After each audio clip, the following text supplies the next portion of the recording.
here whining and crying, especially the men. Especially the men. That is the part that probably grieves and breaks my heart the most. To hear these men unable to see the forest through the trees because being a victim made them feel better than standing strong and realizing that they are already free. Right? Like to think that a statue is messing with your psyche so much that you would demand that it come down says that you are weak and you might need some help. Like something's going on in this realm that I will never understand, because the idea that we start tearing down monuments and how that's somehow going to move us forward makes no sense to me. To me, it's a silly distraction. It's juvenile. Like it's not substantive. How are you crying over a statue that actually depicts what was actually happening? Right? So since you want to be reminded of slavery so much, you want to know what it was like, you want to relive it, why are you mad that this statue was depicting a very real reality of so many of our ancestors? Like, how is this bothering you? Right? I mean, you're mad that a white man is kissing a baby, or you're mad that the black slave was letting him. I don't know. I'm trying to figure out where are we supposed to be mad? At what aspect of this depiction are we supposed to be upset about? What's the issue? A whole piece of stone has you this angry. Y'all, my guy, all of them, if they ever watch this, you need to get a grip. I'm sorry. It's funny to me that Black folks want to demand that white Americans re-examine their history and repudiate every person that supported slavery or racism, and yet we don't demand the same from our own people. We don't even want the truth to be told that slavery, the KKK, and Jim Crow was a Democrat-sponsored system of oppression and subjugation. You want reparations so bad, why are you not begging for it from the Democratic Party? Huh? Like, we don't want the truth to be told that Democrats created the welfare state that broke up the Black family.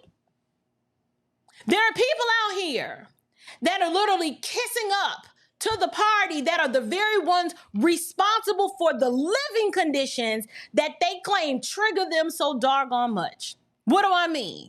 My question is, where are the evil white Republican leaders in the hood? Where are they? I have never seen them. So I'm going to wait, because I need to scratch my nose anyway. I want to know where the evil white Republican leaders in the hood. We can start with Atlanta. Let's start there. Let's start there. We can look at Chicago, Memphis, St. Louis. Where are those evil white Republicans that are making life so hard for you? Where are they?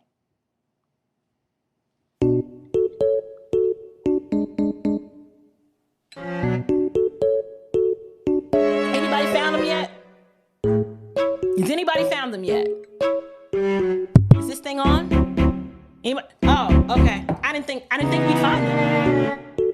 Like, seriously. Because the blackity blacks, you know, that's your Cascade cabal. That's who's running Atlanta. So I can't speak for all these other cities. So we're just going to speak a little bit about mine. We call them the Cascade cabal. You know, that's your Fonnie Willis's, your Shirley Franklins, the Marvin Arringtons, Rob Pitts, you know, all that old Atlanta black privilege. Yeah, y'all don't really want to talk about that. Like we can actually save that for another day. We can save that for another day. But the truth be told, that's who has their knee on your neck and has had it on your neck for at least the last 100 years. Because the thing is, do y'all know the last time Atlanta had a Republican mayor? Like, does anybody know? Because I can tell you, I looked it up. It was 1879. That was the last Republican mayor that we had. It was 1879. His name was Needham L. Angier. And he was the last Republican that ran this city, and he served for one term. 1879.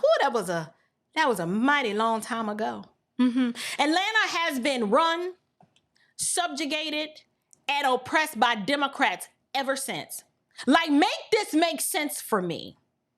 You claim that white supremacy is the problem, and yet you stay supporting the very system that's responsible for your subjugation. Like, you stay begging the white supremacists to solve all your problems. Like, why do you want their help? Why do you want anything from them?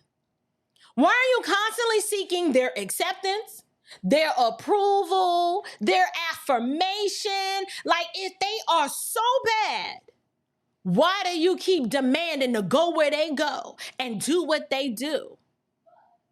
I will tell you, it's because you've replaced the worship of the one true God for the worship and the approval of white people. That's it. I said it. And you can talk all about it, leave it in the comments, say whatever you want. I do not care. It's always white people this and white people that, because racism and the white supremacist system. Like, white people are living rent-free in your head. They ain't even thinking about you like that. How do you spend so much time comparing yourself to people that you claim don't like you and you don't like them either? Like, how you walk around despising whiteness, yet in your blackness, you covet and constantly stay talking about them all the time, and they are not even thinking about you. Like, they're really not thinking about you. It makes no sense to me. And when I see it happening, all I can do is just shake my head. I just be like, oh, you really off into it, ain't you? I just stay off and just be like, you really, ooh, okay. Like, whole grown men begging for crumbs from their master's table, right? Like, just needing the approval and the affirmation of people who you say don't like you. That is insanity to me. Completely insane.